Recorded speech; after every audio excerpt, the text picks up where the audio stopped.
Okay. Okay. Good morning, everyone. I am so excited to be here today. We have a fun topic, and we've been discussing all kinds of things in the pre-show, and what we've come to is we're going to talk today a little bit about what do you do in your off time. What do you do for fun? What do you do to rejuvenate yourself?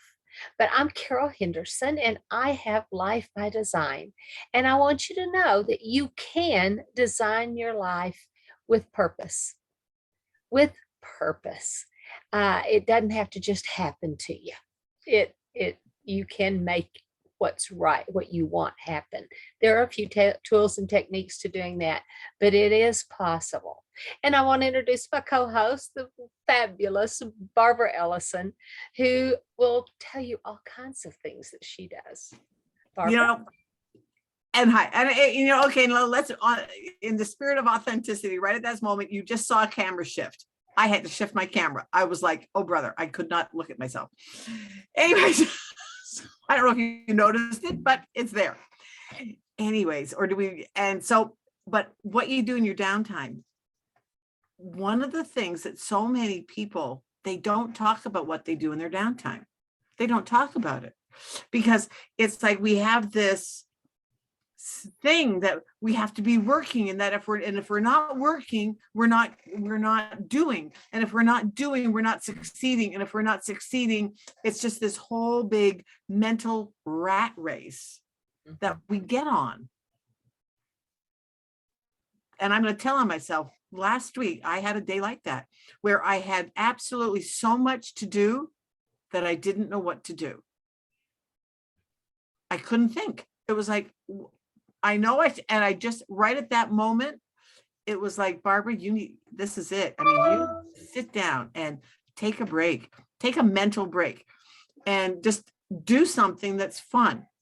And so one of the things that I like to do is, but besides watching movies, okay, I like to watch the romantic comedies and that kind of stuff. And so I have been known to binge watch 2 or 3 movies at a time on Netflix, so let's tell it like it is.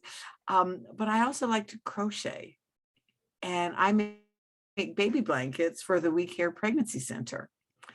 And sometimes when you're just sitting and you're not just, I always feel like I'm not just sitting, and sometimes you do have to just sit, absolutely, and get quiet, just breathe, reduce your brain chatter, absolutely. But there are other times when if I'm listening to a podcast that I'm enjoying, that you want to listen to, but you don't have to be totally there for, that's when I crochet. And it's just because the crochet pattern that I use, I've been using the same one for years. And people stop me all the time, especially when I'm doing it in airports and things. Isn't that beautiful? Well, thank you so much. I've been doing the same pattern for years. But you know what? People still stop me and go, oh, wow, that is going to be such a pretty blanket. And yet it's absolutely the easiest pattern to do. And it's mindless. And I think that's what can you do that can get you out of the monkey brain? I mean, we've talked about that on this show. Sometimes we get into that monkey brain where we just can't think. That's when I crochet. So how about for you? Well, I am the crazy chicken lady. Can y'all see my oh, there. Okay. There it is. Chicken lady. But I'm a patriotic crazy chicken lady. So I brought my cup today so y'all can see it. And I have my nutrition drink because I'm a cold. I hope you have yours available. It's a cold day here. I had to go dig out a sweater because it was cold and rainy. And just yesterday I had taken all my really cold winter clothes and taken them out to the barn and put them in the closet that's out there. So I had to dig. I haven't taken my fold over the hanger sweaters out yet, but excuse me. I like to play with the chickens. I mean, just to watch them. When years ago, we had chickens when we lived in town. And Keith told me, he said he was a farm boy. I was a city girl. And he told me, he says, chickens have personalities. And I'm like, yeah, right. I thought, oh, they're just dumb animals. They do. They have personalities. They'll talk to you. Today I went out and one was running up and down the fence trying to tell me to let her out to just free range out here on our acreage. So I'm like, no, pup, you can't, because she'll go get in Keith's garden because we haven't finished that fence. But, that's something that I enjoy, or just, we can sit on our porch and look at the lake. We haven't gotten to do much of that this year because there's just so much to do around a homestead. And, people, when I tell people we have a homestead, they're going, do you have a homestead? Because I guess I still look like a city girl. But truthfully, I mean, Barbara's seen me in my coveralls and with Yes. my hat. Mhm. And the funny thing is when Carol comes in and talks about being with her chickens, it makes me feel great. It's like, oh yeah. And I mean, and I tell people all the time that Carol talks to her chickens. And so it doesn't even have to be something that you're doing yourself, but you can live through somebody else, as long as it's a fun thing.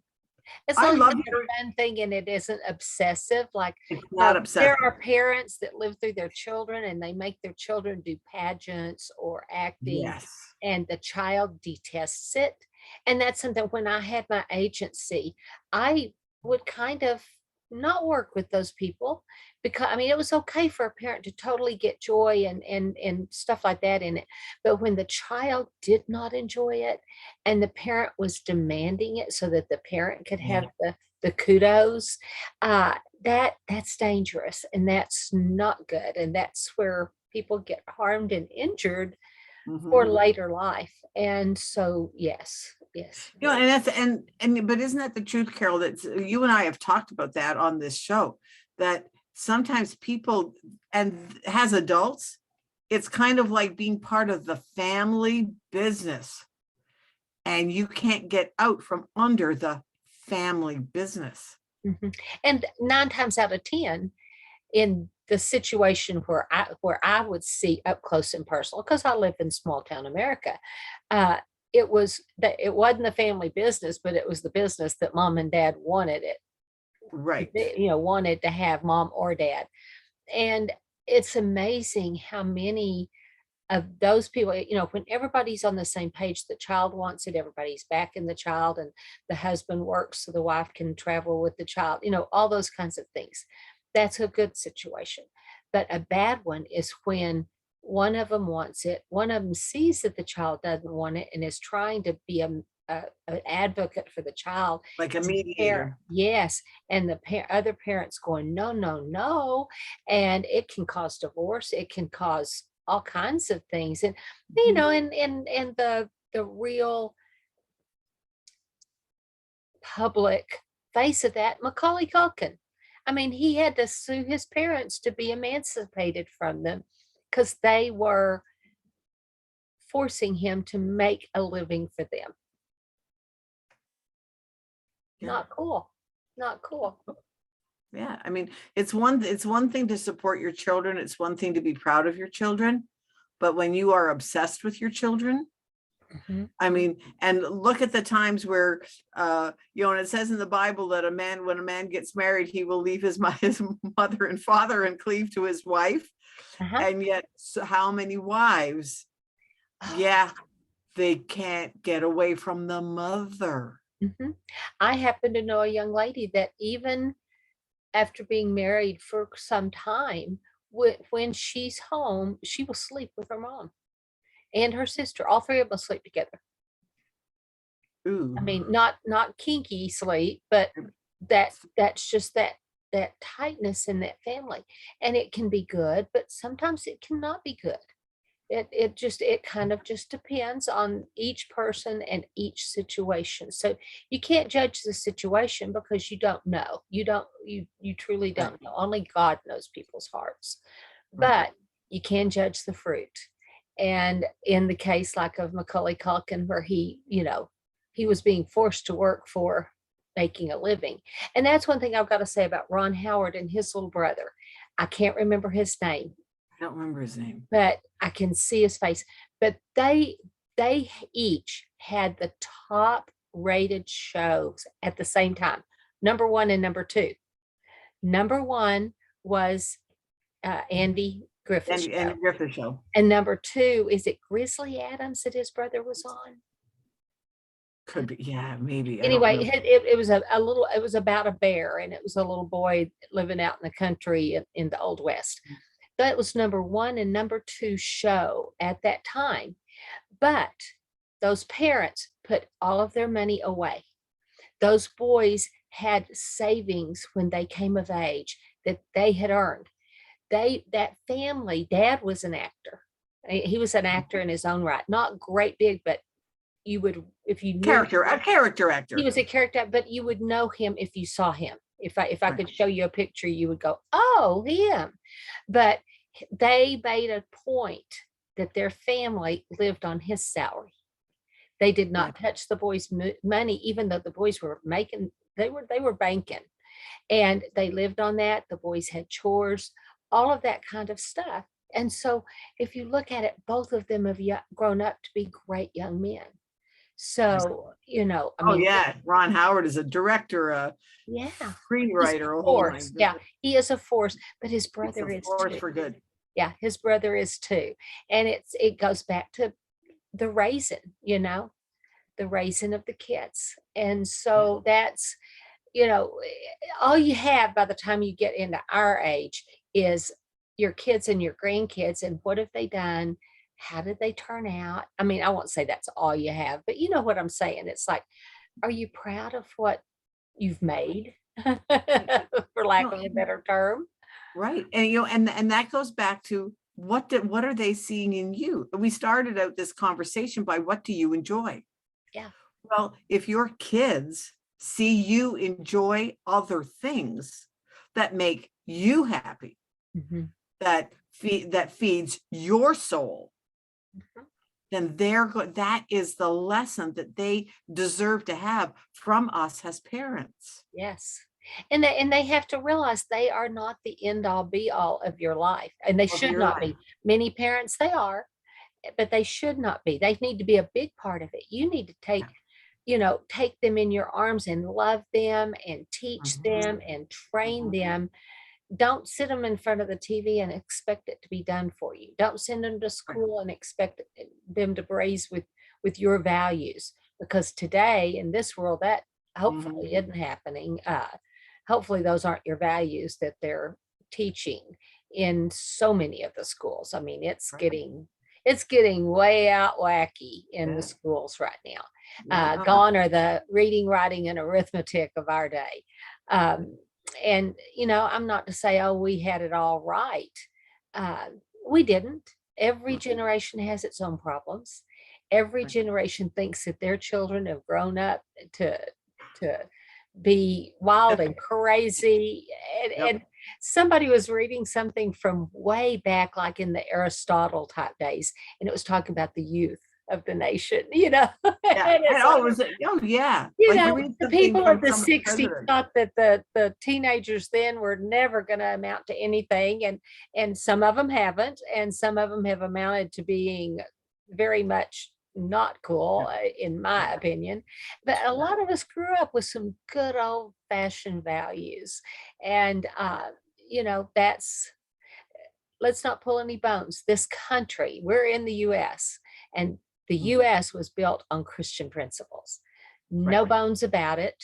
A lot of people have tried to rewrite history and tell us that it wasn't, but that's not true. So I just, think about what you're doing for enjoyment. Right.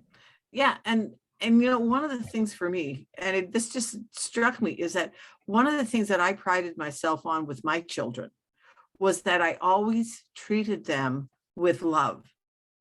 I would hug them. And when I had boys, and boys go through that stage where, Mom, do you have to hug me? Stay away. In public. I don't, and I remember that. And But the thing is that just because they don't want you to do it in public, okay, fine. But doesn't mean you stop doing it. And when my husband with my husband, one time it was like, David, we need to have a little bit more, hugging kind of thing. He said, "Ooh," he says, "well, I didn't grow up with it." Because when he said, my mom didn't hug us.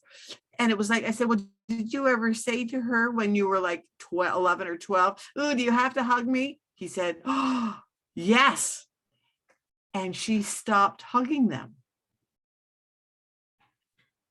And so consequently, he just always, and it wasn't until I asked him that.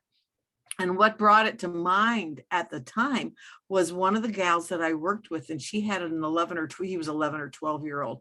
And she said, "Oh, Barb, I don't know what to do. I'm just having trouble with him." Da, da, da, da. And just whole bunches of things. And I looked at her and I said, "Well, when was the last time you hugged him and told him that he was absolutely the best thing since sliced bread?" She said, "Well, he told me he doesn't want me to hug him. He doesn't want," hey, now go back. Her name happened to be Karen. "Karen, let's go back. Did he actually say that? Or did he say, 'Mom, do you have to hug me in public?' There's a difference." And she went, "Oh, okay." She came in the next day and she was absolutely bubbling because she went home. She just gave him an absolute bear hug, said, "I absolutely love you and you are the best thing that's ever happened in my life," or whatever it was she said. And he was like, "Oh," but it opened up a floodgate because he knew that she loved him, because we need to have that physical embrace. Mhm. Just because your boys or your children say, "Do you have to hug me?" Okay, fine. I understand that. But it doesn't mean they don't ever want you to hug them. And you can always say, "But I need a hug. It's just And the that 2 of us. I need it." I So, need, and that's exactly what I said. one real quick point I read the Yeah, other day, when a woman carries a baby, her cells cross that placenta into the baby's body. The baby's cells cross the placenta into the mom's body. And no matter how old you get, child or mhm, parent, or child or mom, those right, cells are still in your body. And that's right, why we have such a tie to our children. And that's why yeah, we seem to be more vested than men in the children and the nurturing and stuff, but it's because our cells are in there. That's little you're us right. that we're dealing Those with. those And cells. so remember that. Be kind to yourself. Love your neighbor as yourself. So let's say love your child as yourself. So So, anyway. so let them see the things that you do Mhm. to enhance your life, to bring you pleasure, because then it gives them permission Yeah. to do the same. And my So husband we've loves to kind of come full keep circle. yeah, Keith loves having a garden, loves to keep bees. I mean, he sits out there and watches the bees come in with the pollen on their legs. So, and, and enjoys doing that. But when people say, "What do you do for a hobby?" I'm like, "Well, I don't really know," because I never thought of it as being a hobby. But It is, but it yeah, is. yeah. And I would It encourage is. every one of you, go get some chickens. I don't care where you live. And most If we cities, could, can't have them in town. well, in most cities, you can have up to 6 hens. You can have roosters. And I think it's only the state of And there's my Texas, but it alarm. may be federal, that you can have chickens even if your HOA says you can't. There's been a new law passed. And especially with the coming food chain problems, we can all have eggs for breakfast. So anyway, Barbara has another call that's coming on right now. So we're going to go, and y'all have a wonderful Monday. Be motivated today. Click and like and share, and tell us anything that you would really like for us to cover. Bye now.